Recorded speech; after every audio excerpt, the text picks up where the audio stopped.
Before I go ahead and turn the time over to our presenters here today, I'd just like to take a moment to thank some of the sponsors of this event. First off, I'd like to thank Bank of Utah. They've been a very long-time financial sponsor, and are grateful for their assistance. The Cash Business Resource Center provides a great deal of support. The Cash Chamber of Commerce is also very helpful in us being able to put these together. And then we'd also like to thank the SBA that helps to support our programs. The BRAG, Bear River Association of Governments, provides a great deal of financial support. And then for this workshop in particular, Cook Martin Polson is helping to sponsor this event. So we appreciate all of the contributions of our sponsors, both in terms of their time and financial help. And so anyway, moving forward here, I'm just going to give a really brief introduction to our presenters. I'll let them tell you anything more about themselves if they want to. But as you all know, this is a business valuation and succession planning workshop. And we have Todd Halleck, who's a partner in Halleck & Halleck, who is an estate planning attorney and a succession planning attorney. He works with a lot of businesses to help them through the succession process. And then we also have Jared Ricklinger with Cook Martin Polson. And Jared is a CPA and a CVA, which, if I'm correct with what the acronym stands for, that's a Certified Valuations Analyst. Thank you, Mike. We're glad to be here today to talk about this topic. I'm glad some of you folks at least postponed your trip to Salt Lake tonight to hear a little bit about business valuation and succession planning, and hopefully we'll still get down to see the Aggies tonight. I'm going to take just a few minutes to introduce some things before I turn the time over to Jared to delve into the valuation topic, and then I'll come back after he's done and talk a little bit more about various succession planning ideas and techniques. But I want to introduce a few general things to you first. First, I wanted to talk a little bit about the numbers that we're dealing with here. And if I could just, is everybody here today a business owner? Anybody a business owner? A few of you that looks like I kind of assumed most of you would be, or at least in line to become business owners. So if you see from our numbers here, individual or married couples make up the owners of 59% of all businesses. Two non-married individuals is another 27%, and then three or more owners is only a very small part of that pie, 14%. So the large majority tend to be small mom and pop, family owned businesses in this country. This is in the United States, in this country. When we look at number of employees, you can't even see really the little sliver on the pie for 500 plus employee companies, just 0.1%. We jump up to 0.6% when we go from 100 to 499 employees.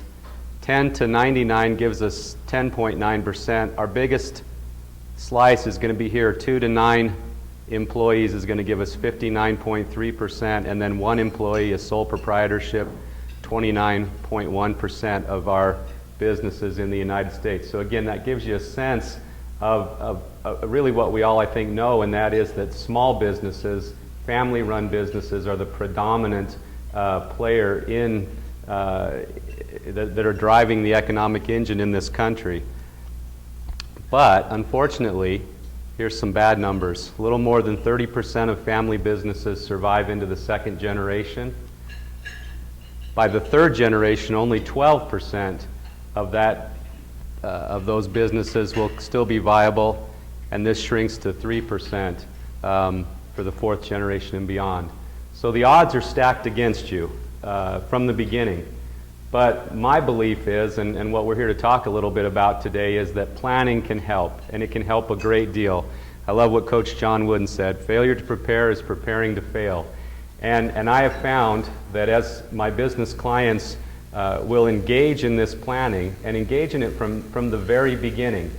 We're going to talk here in a second about choice of entity issues, and I'm a firm believer that you need to walk into business ownership already thinking about your exit strategy, and it will significantly increase your odds of being successful in transitioning your business or being the one that the business transitions to.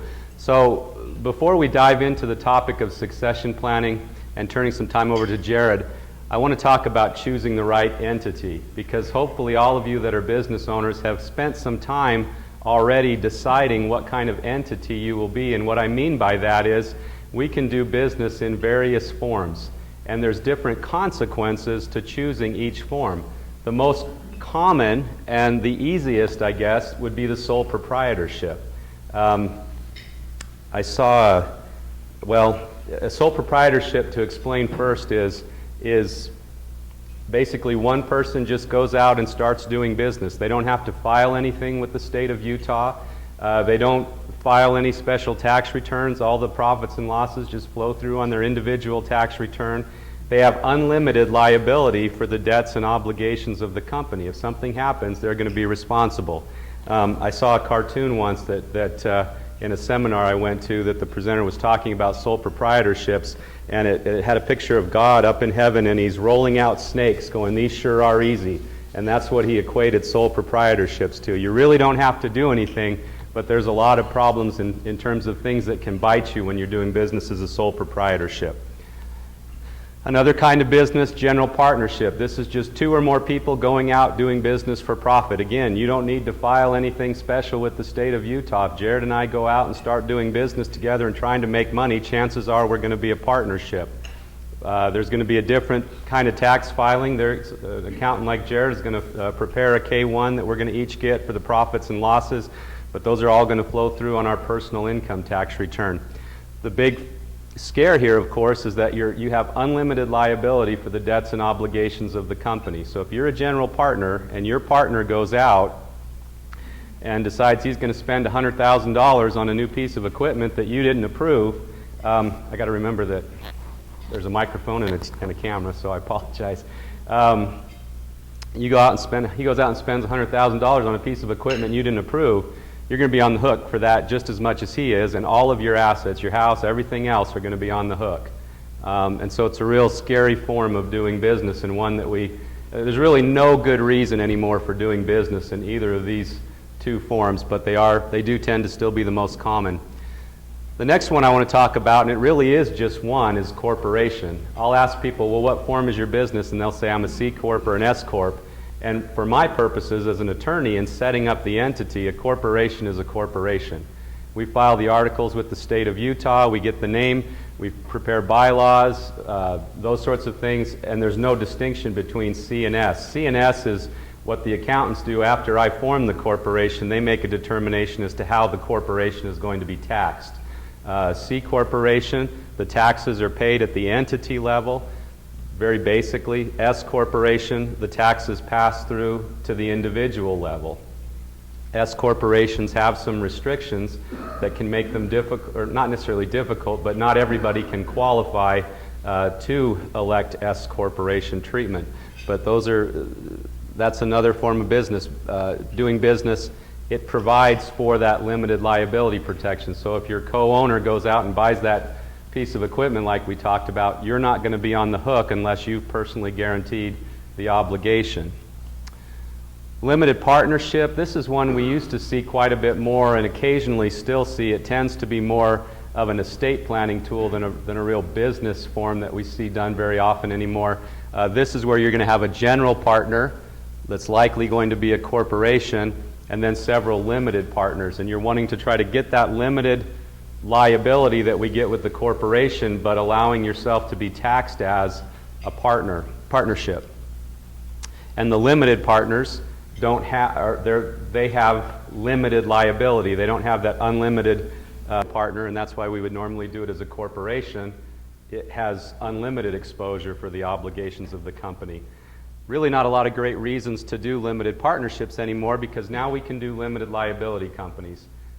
These are starting to get to be old hat. When I started practicing law 20 years ago, this was the new and exciting thing. They actually emanate from Wyoming. We don't usually have a lot of great legal things that are coming out of Wyoming, but the limited liability company actually started in Wyoming. And it gets rid of the need for a general partner, limited partner, so we're not setting up a corporation, then setting up a limited partnership and having these agreements. It all comes under one roof. The members have limited liability. They're not going to be on the hook for the debts and obligations of the company except to the extent they personally guarantee them. And there's not going to be somebody out there like a general partner who does have unlimited liability. You can choose how you want to be taxed when you're in an LLC. You can be taxed as a sole proprietorship if you're a single member. You could be taxed as a partnership. You could be taxed as a C Corp. You could be taxed as an S Corp. So there's a lot of flexibility with limited liability companies. And so that's really become, in my experience, I bet Jared would have the same, that is really probably overwhelmingly the type of business that we're setting up for most small businesses anymore. The primary factors that are driving choice of entity decisions, tax considerations, of course, which entity is going to give you the most favorable tax treatment for the type of business that you're running, what's going to provide the best asset protection for you, what's going to provide the most flexibility, and what's going to integrate well with your estate planning, and have different, very different results when it comes to how we would strategize for exit and what options are going to be available for exit planning. And so what I would tell you is when you're having that discussion with your attorney or you're having that discussion with your accountant, you need to be thinking about the end. Begin with the end in mind and be thinking about, how do I view what's going to happen in the future? Do I want to build this business and eventually pass it on to a family member or an insider? Do I want to take this company public someday? Do I want to get it ready to sell off to a bigger competitor? What's my thought process on that strategy? Because that can factor into the kind of entity we want to set up for you. So I don't want to spend a lot of time on choice. I could spend 3 hours on the various entity structures, but to get you thinking about not just some of these immediate concerns, but also having that discussion with your advisors about your exit ideas. So let's get into succession planning. I like to refer to it as a process, not an event, because this is going to change over time, just like your business is going to change over time. What you think may happen, we want you to begin with the end in mind, but you got to be flexible and know that circumstances are going to change and you're going to want to adapt and adopt new strategies along the way. So it is a process. And we want to protect the ongoing viability of the business operation. We want to provide for the orderly transition of the operation to new ownership. We want to do so in a way that results in the least amount of taxes, and if it's a family business, we want to preserve family harmony. Those are all very important issues. And you really just need to figure out 3 simple things: who, when, and how. Easy enough, right? So a successful succession planning, I think the first step is realizing, I don't know what businesses each of you are in. I know a few of you here, and it's good to see a few familiar faces out there, but you're going to be good at what you do. But you're not going to be good at what you don't do. You're not going to know what you don't know. And so putting together a good advisory team, in my opinion, is really important to having a successful succession plan. That's a tongue twister to get out. Certainly, of course, from my perspective, humbly, the attorney, estate planning is always involved. If we're dealing with third-party purchases, we're going to probably want to involve an M&A attorney, mergers and acquisitions attorney. Not every attorney is going to know everything. Not every accountant is going to know everything. Sometimes you might need more than one of a particular discipline, depending on the strategy that you're trying to employ. An accountant, certainly, to help with taxes. Financial advisors to help with the long-term planning. Insurance professionals. So often these transactions and transitions are funded by different insurance. If you're going on to a third-party sale, a business broker, an investment banker can become an important member of your team. Planning is really going to be dictated from the very outset by answering these 2 questions. And if I don't know the answer, or Jared doesn't know the answer to these 2 questions from the outset, we're probably going to get things wrong. Number 1, what are your objectives? What's your goals? What are you trying to accomplish? Number 2, what are your business and personal financial resources? Those are going to be the tools that allow us to achieve the objectives. How much longer do you want to work in the business before retiring or moving on? Fill in the blank. How many years do you want to do this? I need to know that. What annual after-tax income do you want during retirement, today's dollars? If we're going to get the right price for you, if we're going to make the right things happen, we're going to need to know the answers to these questions. I have in your packet, that I provided, there's a lot of things, but there's a succession planning action checklist, and this can give you some ideas of the things that you want to be thinking about as you move through this process and what your objectives. Who do you want to transfer your business to? Family member, co-owner, key employee, a third party, as we'll talk about more. These are going to trigger very different paths that we travel down. So thinking about these objectives. You might have other objectives. I want to keep family harmony. I want to leave a legacy. I want to engage in charitable planning. I want to take care of my employees. I've got a client right now that's his real focus. He feels like he's got almost a paternal relationship with his employees, and he doesn't want to see them lose their jobs because his business goes away when he retires. And so that is a real fundamental goal that we're trying to achieve as part of his planning. Taking the business to the next level. Your personal and business resources. These will provide the answers to how we're going to take care of your objectives and goals, or if we're going to be able to take care of your objectives and goals. And what options are available. So some of those financial resources might be outside investments, retirement accounts.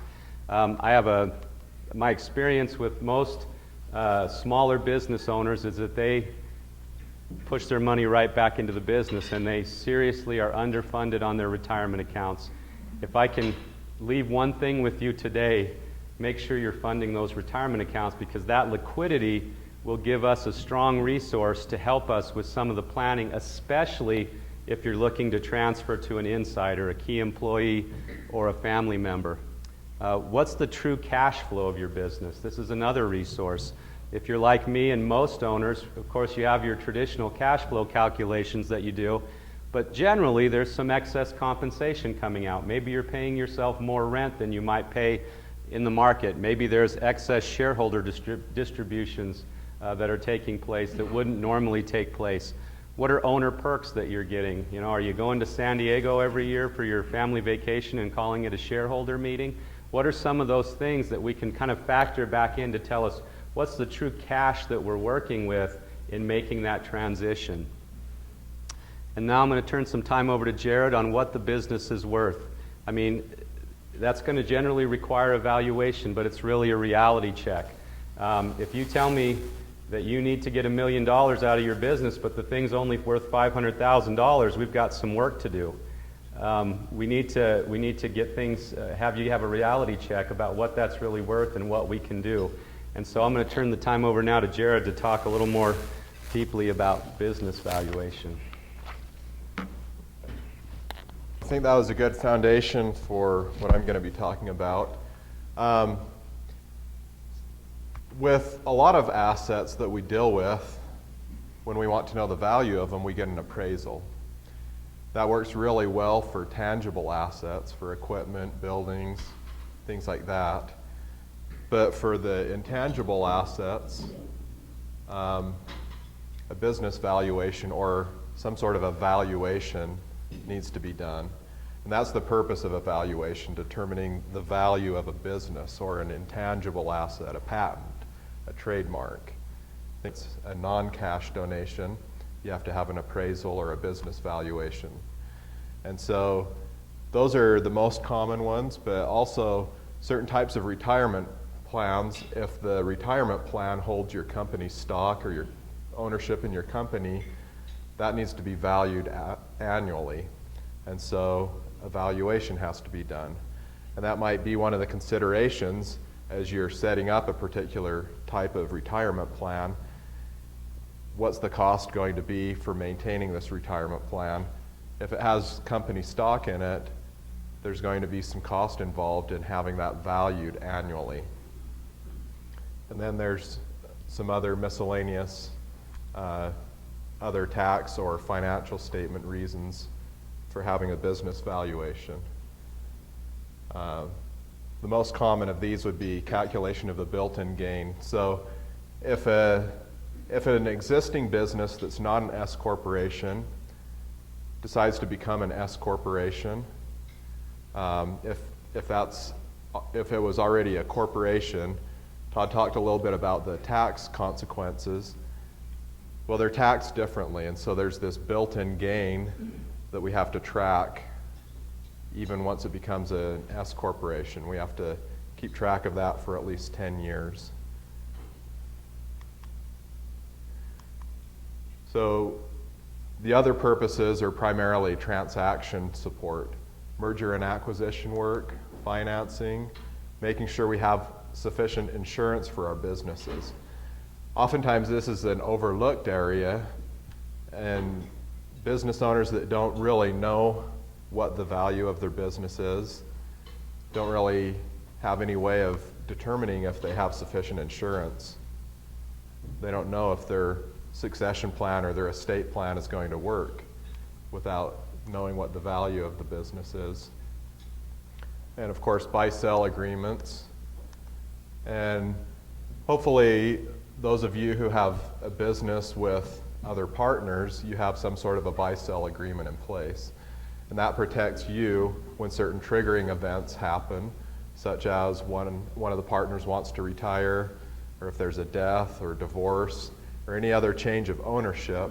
The buy-sell agreement is what governs how that transaction takes place. And so, of course, anytime there's going to be a business transaction of ownership, we need to know what that ownership is valued at. So that's another area. There's 4 common premises of value, and it depends on what the intent is of the business.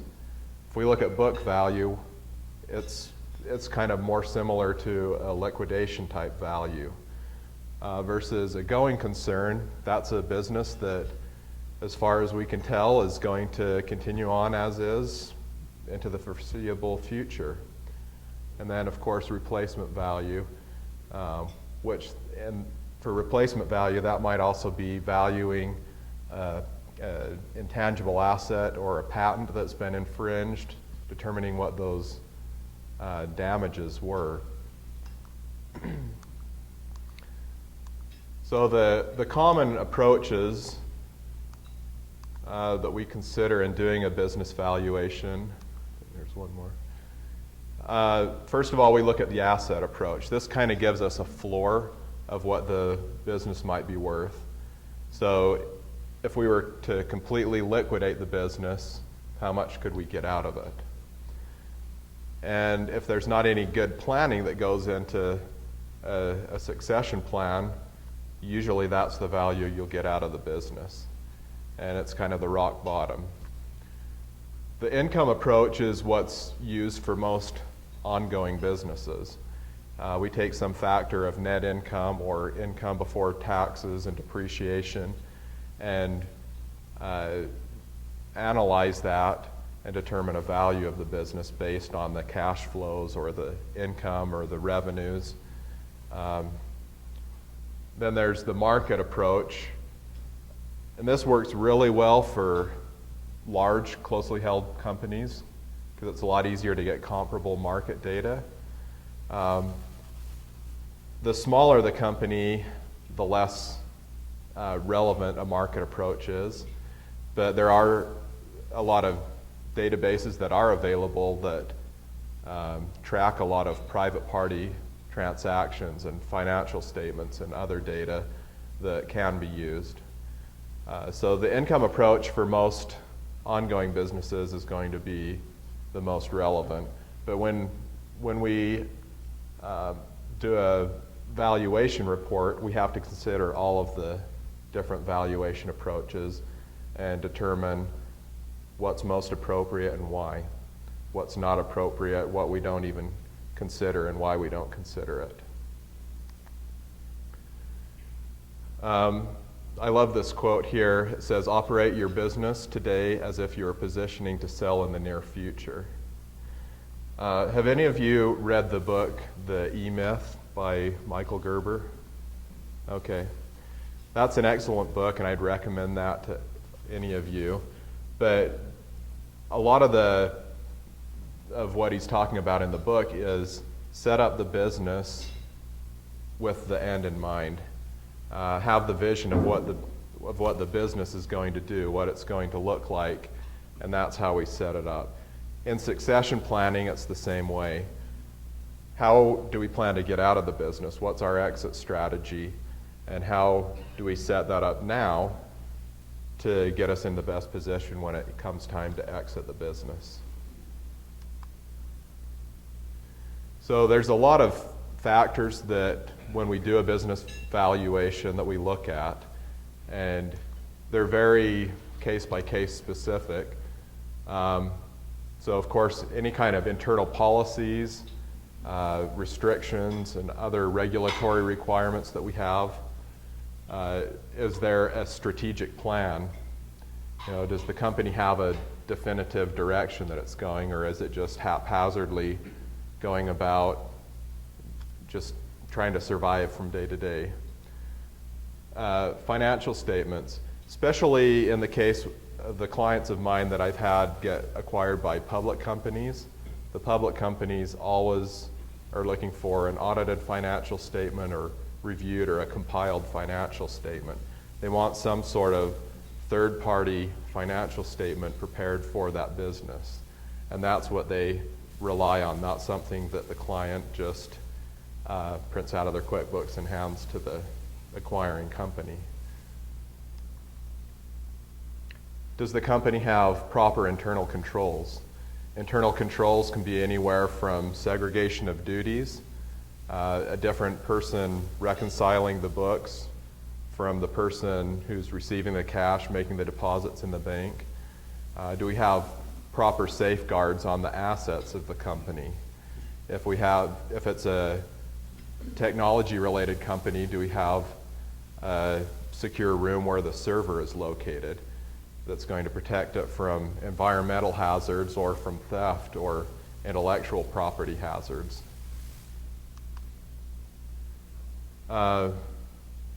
What kind of marketing and promotional strategies are in place? How well known is this company within its industry or within its market? Is this company growing, or is it already on its downhill decline in the business cycle and it's on its way out if nothing's done to change that? That has a huge impact on what we project the cash flows to be, especially on a relatively young business where it may have only 5 to 10 years of data instead of a more well-established business that has 20 years of data. If we see a company that's been in business 5 years and it's already starting to decline, that's a big red flag to buyers or to potential successors within the company. What kind of an exit plan is already in place with the company? Then there's several company-specific factors. A lot of these are the areas that you have the most control over to drive the value of your business. So, a key person, does this business rely solely on its owner to generate the profits? If so, you can imagine if that business is sold, what's left in the business? There's not much value there to a potential buyer. What's the depth of management? Can this buyer step into the shoes of the owner and have a seamless transition and the company continues on performing the way it was before because there's a good management team that's going to help in that continuity? What kind of product line diversification is there, or customer diversification? There may be a company with a really great margin, but if its main customer is 90% of its business, that's a lot of risk to an investor who might be looking at acquiring that company. If that one customer is lost, what have you purchased? And same with on product lines. If the company is specializing in a particular product and it becomes obsolete and they don't have any other products to take its place in the market, that's going to affect cash flows, and it's going to severely reduce the value of that company and make it more likely to just be a liquidation value. Where is it located? Is there a strategic location next to resources or manpower or labor forces?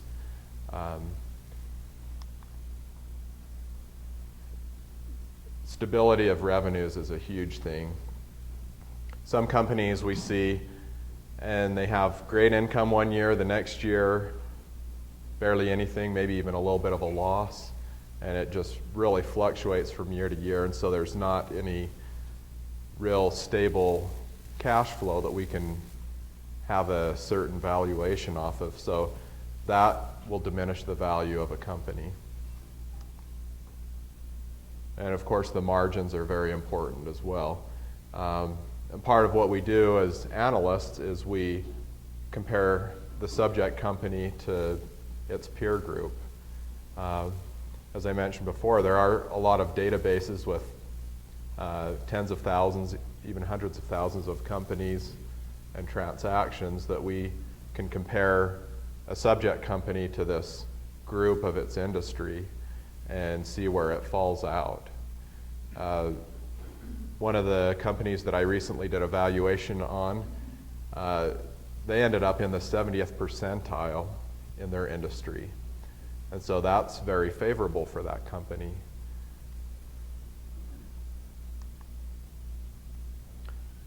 What's the financial structure? As part of that, what's the entity structure, what Todd was talking about?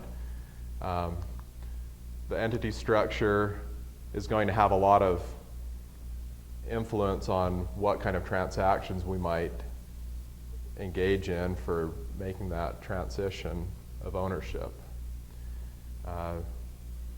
The buyer and the seller each want the best tax consequence from their perspective, but oftentimes they're at odds with each other.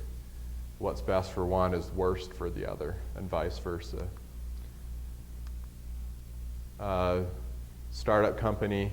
Obviously, a company with more history and a long history of consistently being profitable or growth is going to be a lot more valuable. Build-in tax consequences. Going back to the C corporation structure, there's a lot of built-in tax consequences there, because if there's a transaction of just the stock of the company, the buyer just steps into the shoes of the seller, and all of that tax that's built up into the company is still already in there, and at some point it'll be triggered, whether it's when it's liquidated or dividends are made or whatever the transaction is. And a variety of other factors are considered. These are some of the most common ones, some of them that maybe we have the most control over. So there's a couple of different levels of business valuations. There's the full business valuation, and that's what's required for a lot of the regulatory requirements. If there's a gift tax return or an estate tax return filed, or for charitable donations in large amounts. And that includes a valuation report. And then there's a calculation of value. It's kind of similar, but it's scaled down a lot. There's not as much that goes into it, and it's more of a rule of thumb or a quick reality check for the business. So not quite as involved, but also not quite as substantive. And then, of course, there's agreed upon procedures in consulting, and that can be anything that you need specifically for your business, whether it's looking at just one product line, one aspect of the business, one department, or the entire business in great depth. And that would just be determined at the onset. Okay. So some of the benefits, we can avoid future disputes. If in a buy-sell agreement there's a requirement for an independent third party to determine the value of the business. All of those partners who signed up or signed that buy-sell agreement have already agreed in advance that they're going to accept that value for the company. It can also help in various types of business negotiations, especially in succession planning transactions. And it can be used as a managerial tool. It can also be used as to get an idea of where the business is at right now and what can be done to improve the value of that business, particularly if you're looking at a 5 to 10 year window for exiting from the business. There's a lot of things that you can do building up to that to drive the value higher by addressing some of those areas that we talked about on some of the other slides. Okay, I'm going to turn the time back to Todd for the rest of the presentation. I appreciate that, and I'm going to now give you some insights, hopefully, as to why that information that Jared just spoke about becomes so valuable to us when we're actually doing the succession plan. In your materials I provided, there's a sheet in here entitled 4 Options to Exit Your Business. And it's got a place for you to think about what the options are and what might be most relevant to your particular situation and what would be in alignment with your goals for the business, and a place to take down and make some notes as to what the advantages and disadvantages of both would be. I'm going to talk a little bit about each of these 4 options, and hopefully you'll leave here today with some ideas how it might apply to your business. So what are these options? And Jared kind of alluded to them in general, but we've got a sale to a family member. I work a lot with family farms and ranches, and this is almost exclusively the type of planning we're doing. We're moving the business from one generation to the next. It certainly happens in other types of businesses as well, where we have businesses transitioning from parent to child and moving down through the generations. So very common family member, all sorts of different dynamics come into these transactions. We have a history of a parent-child relationship that doesn't necessarily go away just because we're now in the boardroom. And oftentimes that boardroom can be the kitchen table in the family home where the successor child grew up in. So we really need to be addressing those kinds of emotional triggers that are going on with that particular transaction. So a family member, a key employee or a co-owner. I refer to both of these first 2 as insiders. These are people that we're not having to shop around to find the buyer. They're already there. We just need to figure out how to get the business to them in a way that's going to allow the business to be successful. And we'll talk some more about that. A third-party outsider. This is a true sale of the business. We're going to put the business on the market and try to get the most we can get out of it. And finally, the nuclear option, liquidation. We're going to just tear this thing apart and sell whatever assets we can pull off. You know, in my law office, that might mean selling a conference table, a few computers, some telephones.